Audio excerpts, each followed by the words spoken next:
This morning, Nigerians encourage corruption, cites June 1st of the Punch newspaper.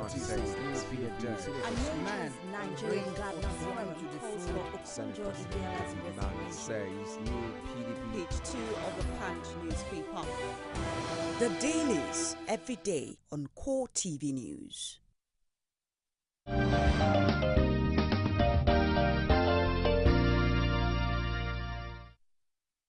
For staying the course on Cool Digest today. Now, the unfulfilled agreements between the federal government, or the government at all levels, so to speak, and labor unions that have fueled the Nigerian labor crisis consistently in the past couple of years is our thrust of discussion today on the show. And we're joined by Fred Nzeako, a legal practitioner. Thank you, Fred, for staying the course on the show today. Thank you. As well as Ejiro, Onabrakpeya, public affairs analyst. Thank you, gentlemen, for coming today. Now, there's been a lot of reaction and criticism as regards the moral justification of medical doctors going on strike.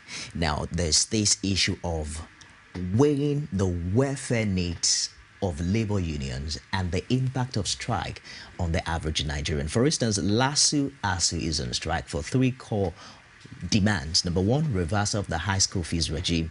2 is the repeal of the no vacancy, no promotion policy, as well as the implementation of the Universities Miscellaneous Provision Amendment Act, which of course include the extension of the year of retirement. Now, when you weigh all of these outcries, it falls majorly on the welfare of the labor union. How do we justify that with the impact, the negative impact of strikes in Nigeria?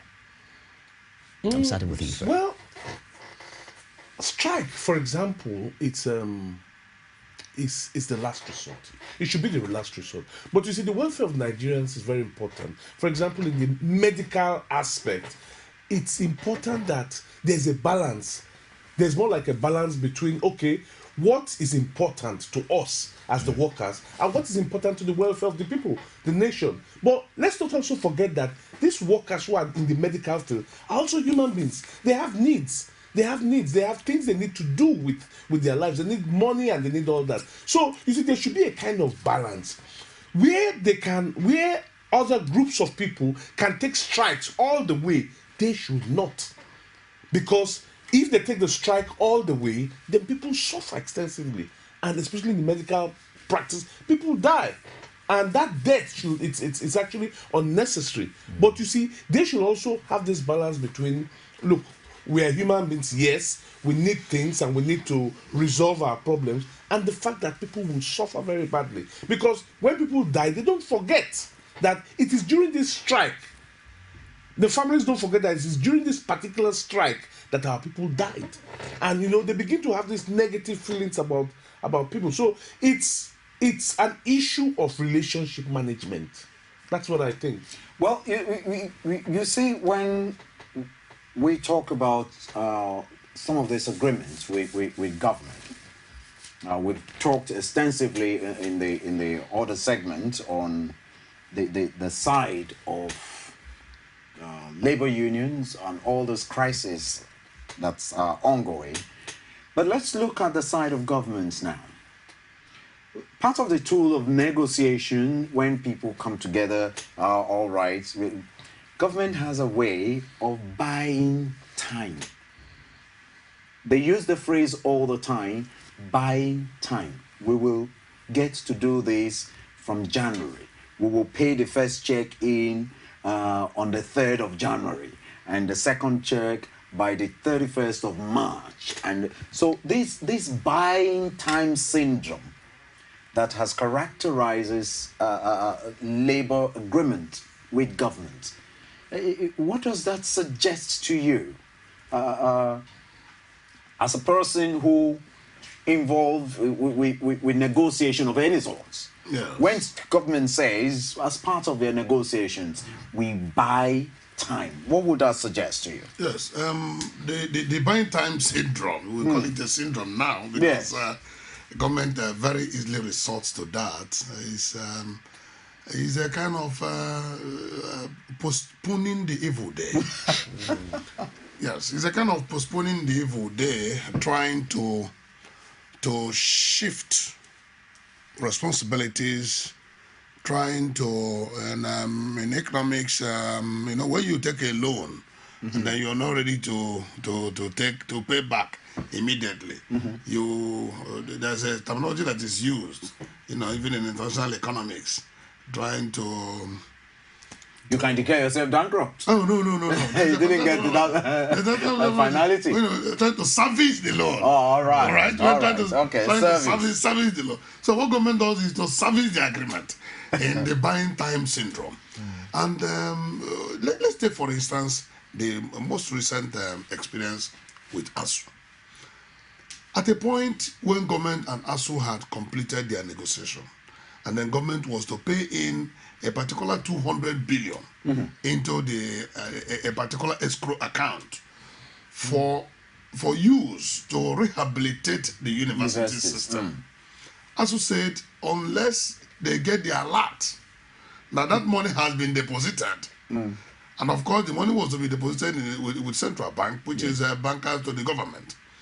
And unless that money has been deposited by government, and then Central Bank gives them the comfort that they had the money, such that the universities can easily access that fund based on the agreement reached with federal government that they were not going back to work. And it took another 3-4 weeks before that money was actually deposited.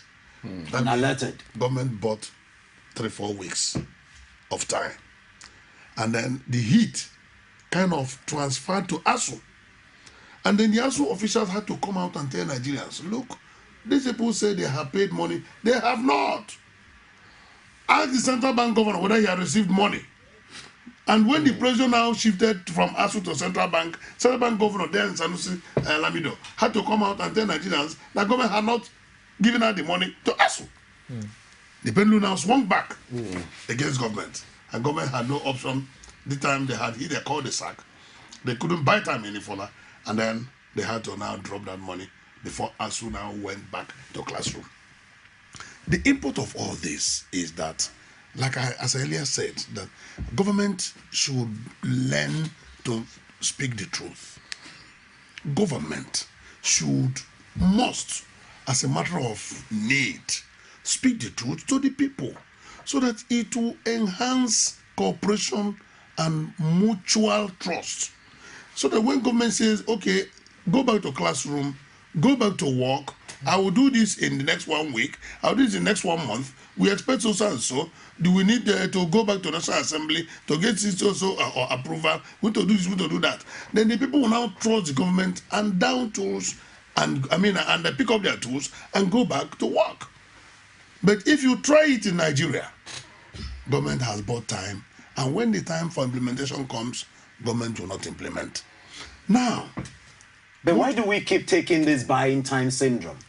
It is. Do we really have an option? Don't we? Do we really have an option? Don't we? I think at the end of the day, there's something called sincerity of purpose, which should be part of the value system of the young people growing up now. Yes. Mahatma Gandhi always says that what you say, what you do, and what you think, it should be always the same all the time. In that way, we will not have issues with relationship problems that we cannot resolve easily. That is the problem. Until people are sincere, either in labor or in government, until people are sincere, and it is obvious that they are sincere, we will keep having these problems. We will keep having this problem. So therefore, the new crop of government leaders should be sincere people. They should be people that have some kind of reasoning. They have gone through education that allows them to be fair, to reason fairly, and to be honest. Now that's on government side. Even on the side of labor leaders, they must also be sincere.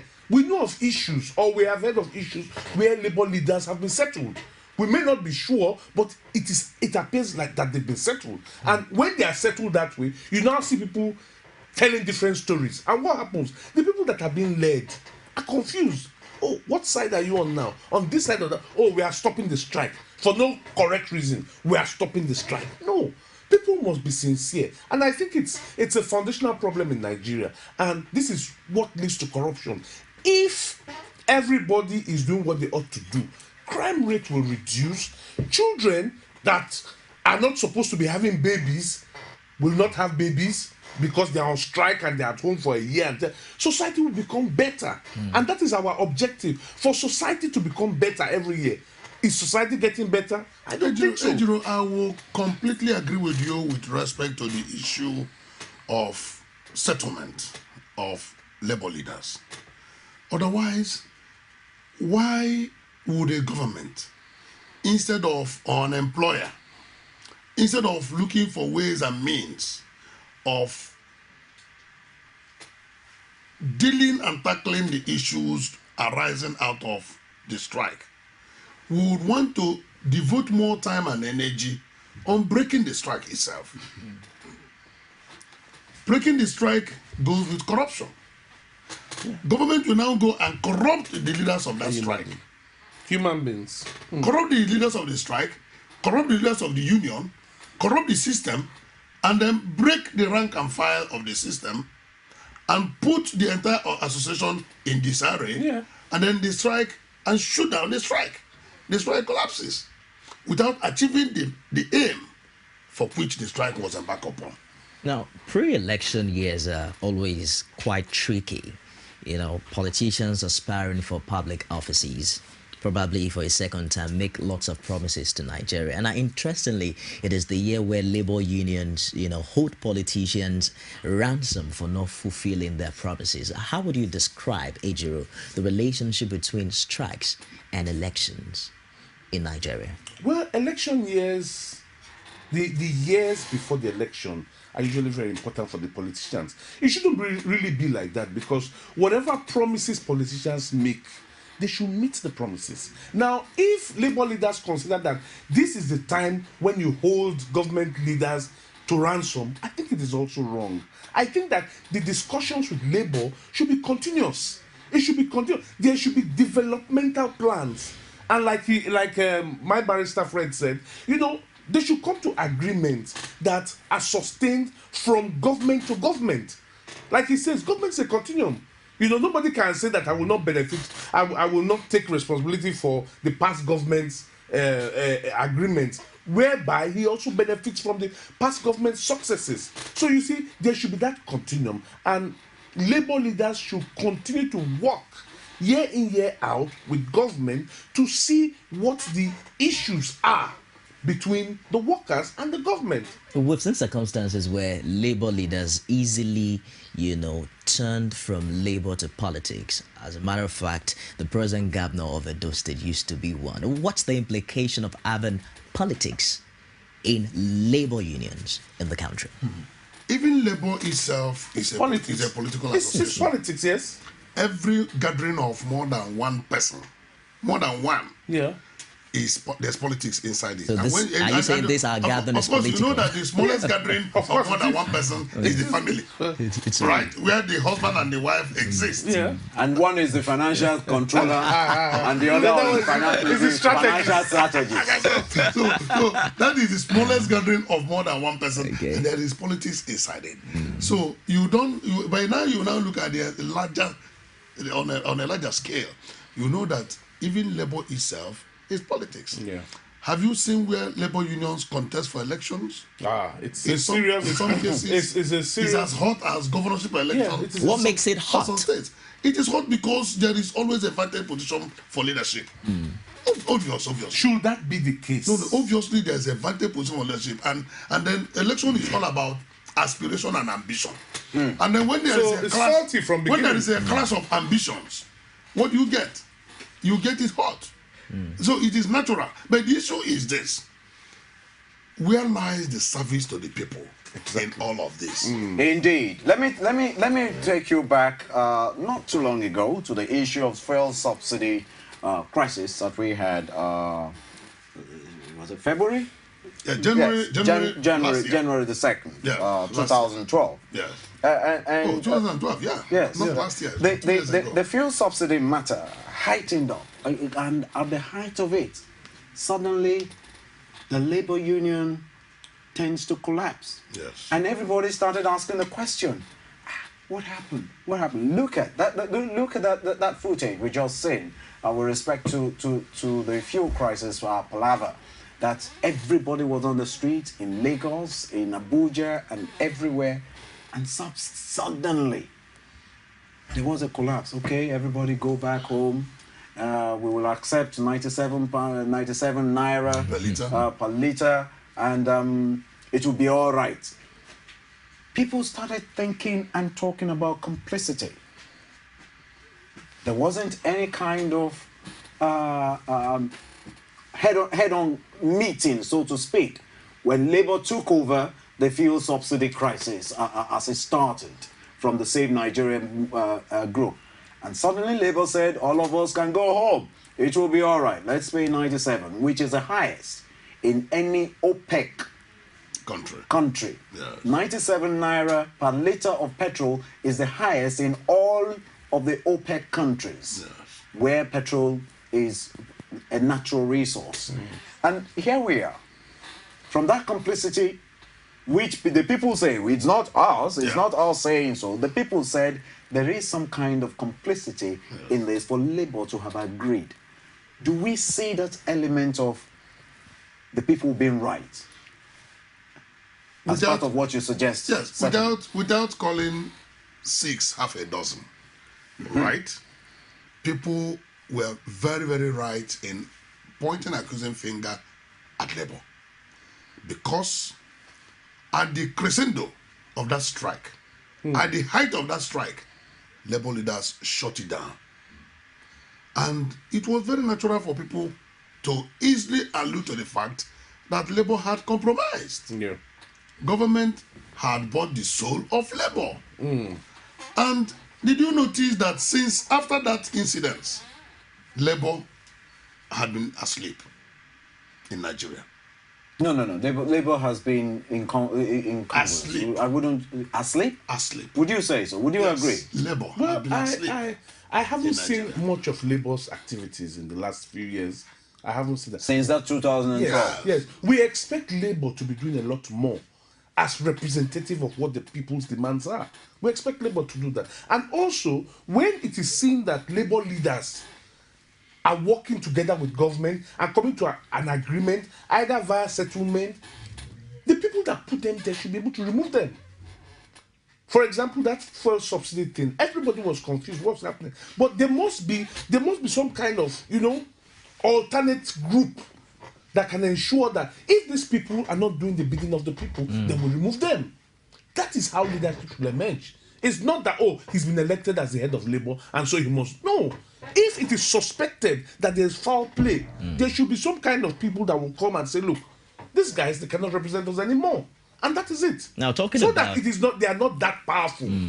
Talking about the removal of fuel subsidy, as we speak now, the National Conference sitting in Abuja have passed a resolution of a total removal of fuel subsidy, given conditions like federal government should build more refineries and private owners or people who have been given license for refineries should do so within 3 years. Are we looking forward to another strike action? How do you think Nigerians will react to a total removal of fuel subsidy? I think naturally Nigerians will react very, very negatively against such total removal because in the first instance, the experience of the last 2 years has shown that there has not really been any subsidy in the real sense of it. There has been subsidy on paper, which serves as conduit for corruption, conduit for embezzlement, conduit for mismanagement of our scarce resources, and then even all the things that played out in National Assembly with respect to subsidy probe and the rest of them. At a point, the media labeled such accused as subsidy thieves. Such thieves, whoever they are, none has been prosecuted as we speak. And then even the catcher, let me use the phrase, even the catcher of the thieves or the probers of the thieves in National Assembly that themselves became haunted, none have been proved successfully. So Nigerian people now begin to reason that actually there has not been any subsidy.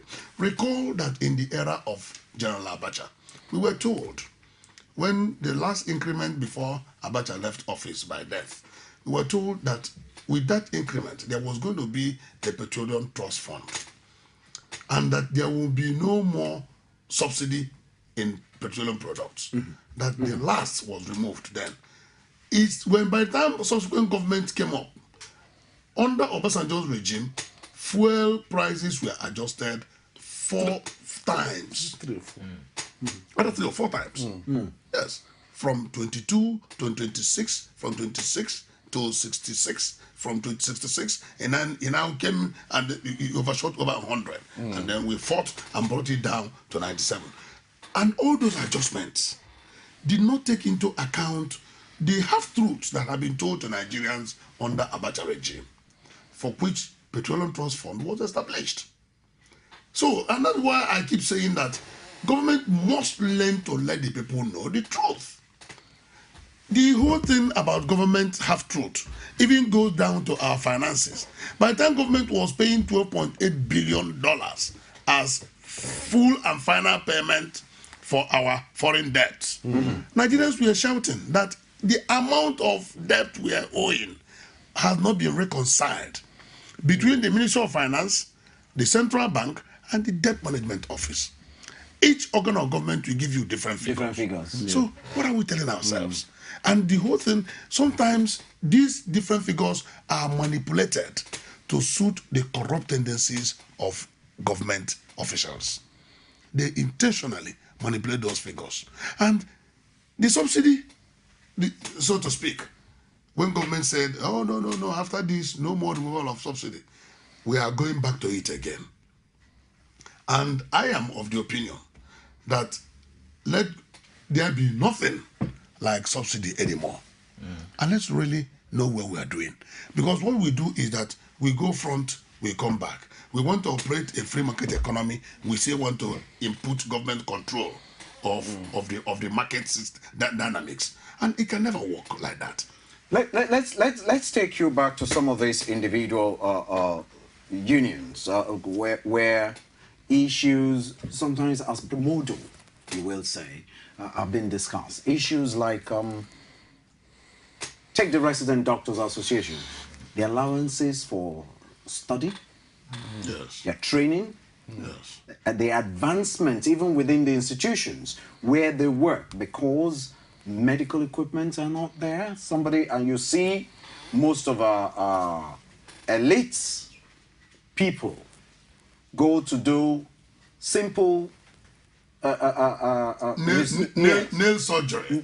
Simple surgery. Remove nails. Simple surgery abroad. Like knee surgery, for instance. Knee surgery, ankle surgery, and all of those bones and joints that is being practiced at ease in Igbobi. All these things go abroad. And you find that these resident doctors are saying, give us these equipment to enhance our study. Resident doctors, after all those years in universities, now the practicality of work, but these things to work with are not available. Not there. And government says, yes, we are doing our best. Is the best ever enough? Or what does we are doing our best suggestively means? Ejiro? Well, I think that it is normal for the resident doctors, for example, to express frustration. Like I said, the world is becoming a global village. These doctors have trained extensively and they have perfected their own skills. But where are the materials to use? And if, a slight of mistake, they're able to go abroad to see what equipment they're able to use there. They're like, wow, is this available? Is this possible? And then they come back and then they are frustrated. And so therefore, it is important that whatever their frustrations are must be listened to by the government. It is not too difficult. Now, what are we talking about? We're really talking about a budget. There's a budget for Nigeria every year. There's a budget for health every year. What is the size of the budget for health? What is the size of the budget for education? Which do you prioritize over others? How much of that budget are people stealing? How much of those people that are under that have the responsibility to disburse that budget, how many of them have become extensively wealthy in the last 1 year or thereabout? This is the problem. In the ministries. It's everywhere. This is the problem. If there's a budget for equipment, that budget must be spent on equipment. If there's a budget to pay for training of doctors all over the world, it must be spent that way. Going forward from Ejiro's position, let us ask this rhetorical question. When was orthopedic hospital in Bobi built? 1948. 1945 and commissioned in 1948. When was orthopedic hospital in Enugu built? 1950. When was orthopedic hospital in Kano built? 1950. Is there any other orthopedic hospital in Nigeria ever since? There's none. There is none. And the issues that require orthopedic attention, they arise, they even multiply. In the 50s and 40s, Okada was not our means of transportation. Motorcycle and tricycle. Today, they have become a major means of transportation. And every day, people get injured, limbs are broken. Where are they going to be treated? And it is very capital intensive to establish orthopedic hospitals. And that is why you don't get to see a lot of private people go into that. So government must begin to address all those issues. And have you found out that ultimately all of these labor issues boils down to financial resources? They boil down to issues of welfare, issues of conditions of service, and those issues can only be solved with finance. Summarily, we're talking about money. Money. With Nigeria worth billions of dollars in foreign oil reserve, being the largest economy, like Sheyi made mention in his opening remarks. What exactly is the problem? Are we saying that these challenges are overwhelming and Nigeria is not rich enough to meet these challenges, Ejiro? No, I think that the issue of calling Nigeria the biggest economy in Africa is something that we should take carefully. First of all, big. How big? I think we're talking about only the crude oil proceeds. Apart from that, if the common man in Nigeria cannot feel the effect of the big size of the economy, it doesn't make sense. If majority of the population are not employed, it doesn't make sense. If the quality of lives of the people is not improving, it doesn't make sense. If they are not getting better health care, if education is not available to everybody, then what are we talking about? We must be talking about this from the perspective of people that want to invest in Nigeria. People that are coming to invest in Nigeria, what are they really coming to do? Plunder our resources. I would say that very clearly. Plunder our resources. So there must be a balance. If you're coming to Nigeria to invest, you must also consider the social responsibility. How is the average man, the farmer that farms cocoa in the southwest, how is the increase in my business in their country, how is it going to directly affect him? Is his quality of life going to be better? Is he going to have more resources to advance his farming? You know, it has to be a give and take thing. So, I mean, the issue of economics, in macroeconomics, we call this growth without development. That's exactly Nigerian it doesn't experience. make sense. Growth without development, because development encompasses growth. Yes. Both in terms of the finances of the nation and in terms of the human material index. And then when the human material index, the life of the people is not affected by your growth, there's no development. All you see, and that is where government has not got it right with respect to rebasing of our GDP. All you see is calculation on paper of how much inflow that we have received by the virtue of the fact that our oil output has increased from 1.6 million barrels that it used to be to 2.4 million barrels per day. And then that translates to huge amount of money coming into the system. But how much of that money resides with the people? Let's take a step to improve further the life of the people. In this discussion. What's the way out, given the damaging impact of strike actions, not only on our economies? You find out that in most cases, people who go on strike eventually get paid for those amounts, for those months that they were not working. What are alternatives? What alternatives do we have as a nation to the incessant strike actions damaging our economy? I think that the national conference would have been a very important perspective, a very important place for people of various disciplines, various activities to come together to talk. Well, another question is that, are these people there? Are they truly representative? I may not be able to answer that question immediately. But if they are not truly representative, then the issues that are going to that are recurring with workers and government should be anticipated.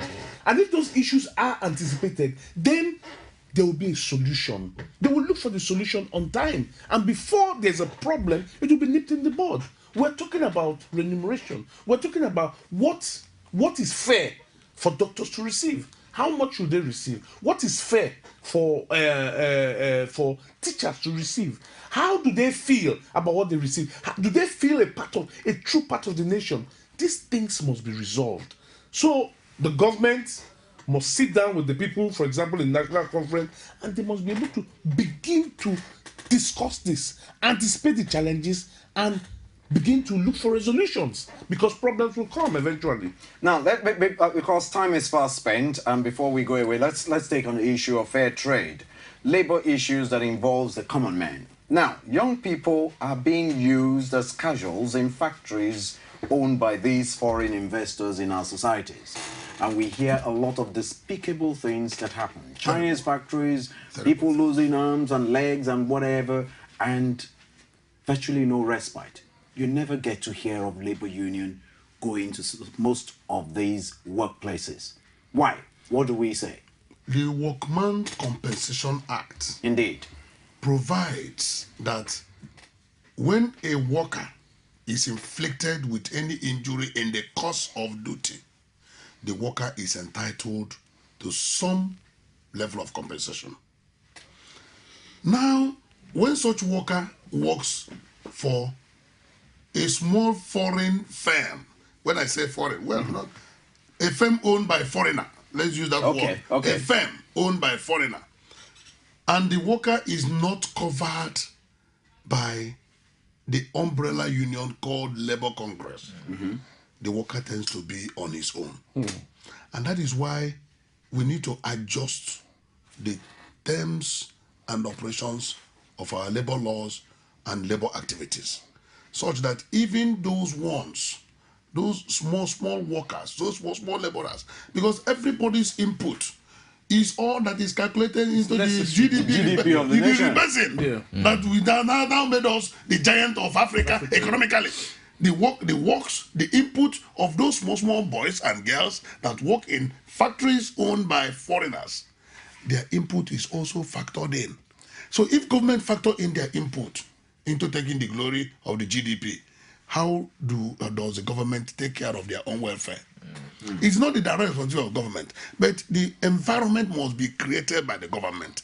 Yes, it is expected that any employer who has up to 5 workers and above is expected to allow the employees to belong to form a union.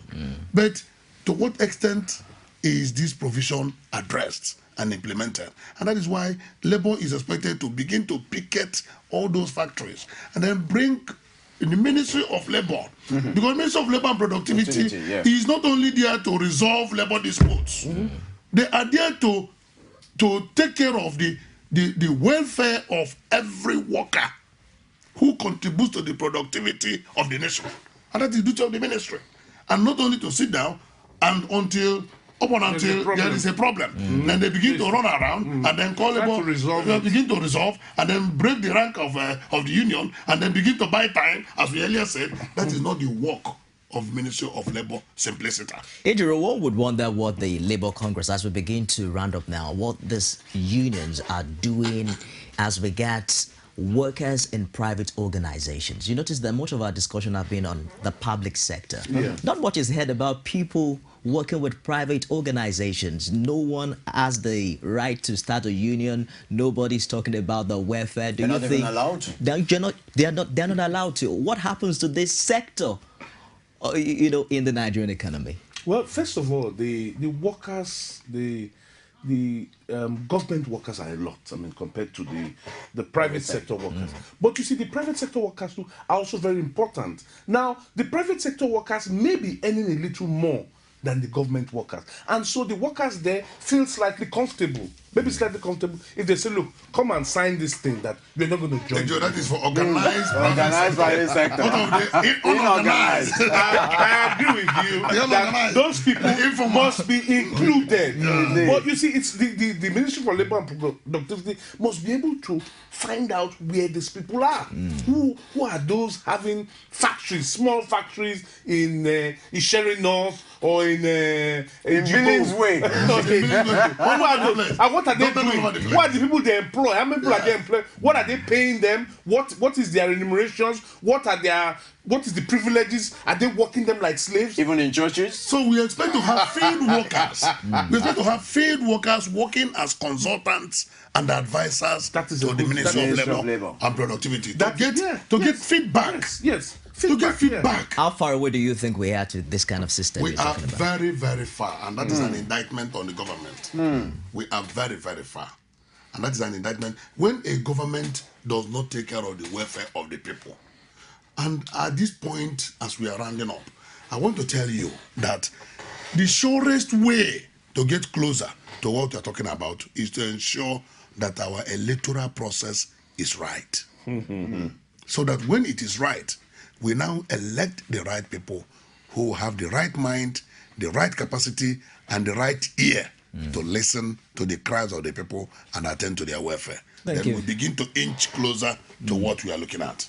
Is the government truly very far from the people? Big question, you will say. And you start wondering, if the government is closer to the people, would they know what the people are thinking? We don't know what the people really want when it comes to labor issues. So when agreements come on paper that, look, this is what is necessary, so that's rebasing, that makes us the giant of Africa, particularly with our economy, will be a reality for just the people on the streets and, of course, the global entity. The global world knows that Nigeria is the beautiful bride to come to because of its natural resources. And you and I that contributes to that natural and economic resources of this nation are still not sure what the government is doing with respect to respecting that gift that it portends to protect.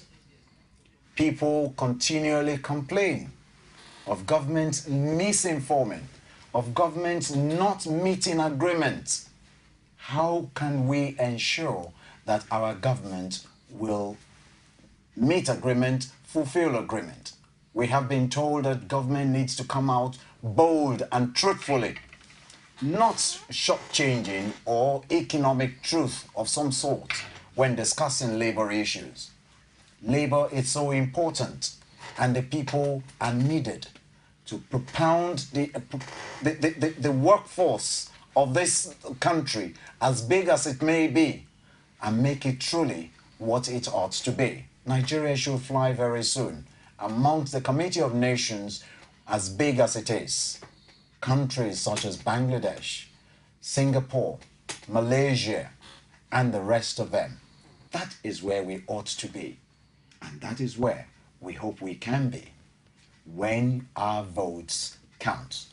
We want to say a big thank you to our guests, and we hope after today, the issue of unfulfilled agreement will be another round of thoughts and talk when it comes to labor issue again. We thank you, Fred and Nzeako, for coming. Thank you. And Ejiro and Onabrakpeya. Thank you very much. We thank you indeed. As we round up, don't forget, Ifemi. Yeah, we'd love to hear from you on Facebook. It's facebook.com/CoolTV News. Like that page and let's find out what your opinions are as regards our thrust of discussion on Cool Digest. And you can also check us out on Twitter. It's at CoolTV News NG. If you miss out on this show, I'm wondering where you've been all the while, but you can get to watch previous and current edition of Cool Digest on YouTube. It's youtube.com/CoolTV. Leave a space and news. Thank you very much, gentlemen, for finding time to join us today. That's our show today. Do join us again tomorrow as we'll bring you a more exciting, educative, and no doubt inspiring edition of Cool Digest. I am Nifemi Oguntoye. Nigerians continue to travel the city of Lagos. There is still a problem. Be the first to know on Core TV News from the north, south, east, west, and around Africa. We break the news. One Nigeria. Now you can catch all the actions live as the news breaks. We are Core TV News. Welcome to Core TV. A 24-hour news station.